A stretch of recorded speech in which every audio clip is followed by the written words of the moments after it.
The couple introduced themselves and proved that they meant no harm. They were just going to cross the desert to go home when Anne saw Luz from afar. She thought the kid was lost and wanted to help. Do you know where the people and the priest go? Aro thought humans should know where the other humans disappeared to.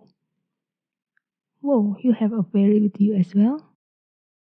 Are you from a famous magician family, little Luz?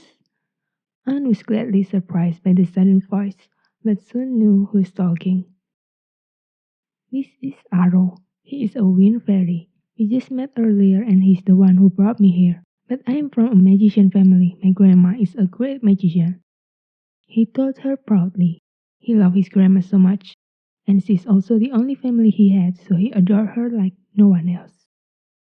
What a strange combination you are. She patted Luz's head as he chuckled.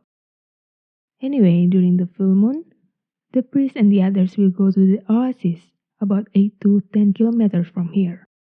They will cleanse themselves from impurities once a month. That's all I know. But why are you searching for them? We're not searching for them, Who. We're searching for heaven, Who. Mr. Drizzle answered without too much thoughts. You're looking for heaven? Anne looked at Mr. Drizzle, then Luz. I want to meet my parents. My grandma said they are in heaven and cannot come home, so I want to go there myself. Hearing the boy's answer, Anne got some guesses about what happened. Did your grandma know you're here, boy? Luz shook his head dejectedly. He felt guilty for leaving without saying anything. Anne sighed and crouched down again. Oh my, Luz, I think your grandma thought you're still too young to understand. But heaven is not a place in this world. You can say it's in another dimension. That's why you cannot search for it like this.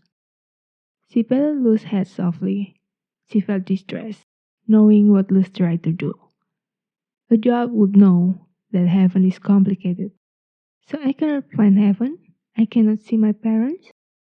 Luz made a fist with his small hand, a strong grip for a little boy, but he didn't notice the pain. Anne didn't know what to say. It would be too cruel to answer it. Well, kiddo, just forget about heaven. No one really knows whether it exists or not. Just think of your parents whenever you miss them.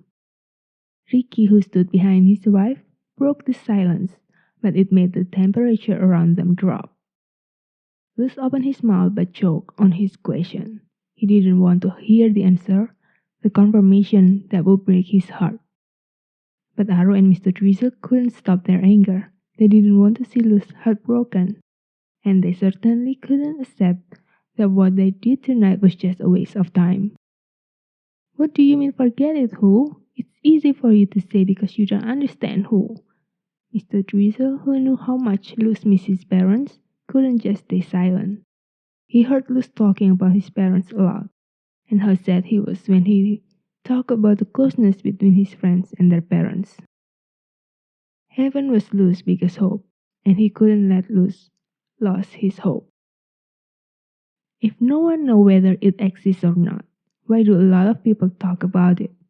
Even in this place, a lot of people believe they could go to heaven.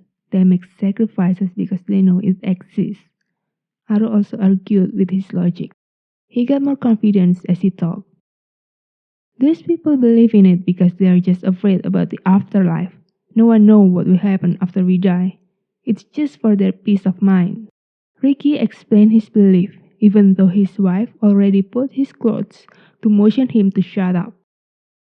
But a lot of people believe in it. There must be some clues or proof that there is heaven out there, Aro continued to argue. Ricky scoffed. Why do you think only a few beings believe in heaven? Do you even believe in heaven? That's Aro stuttered. He helped Luz, so he never told the boy that he actually didn't believe in heaven. To be exact, heaven didn't matter to him. You fairies will integrate into the world once you die. There is no way you believe in heaven. Or what? You're going to say that there is no heaven for fairies? That human is just that special? Rick! Anne lost his temper. She paid attention to Luz and knew that he'd been having mental breakdown hearing their argument. His belief was crumbling down, and that's too soon for a young boy like him.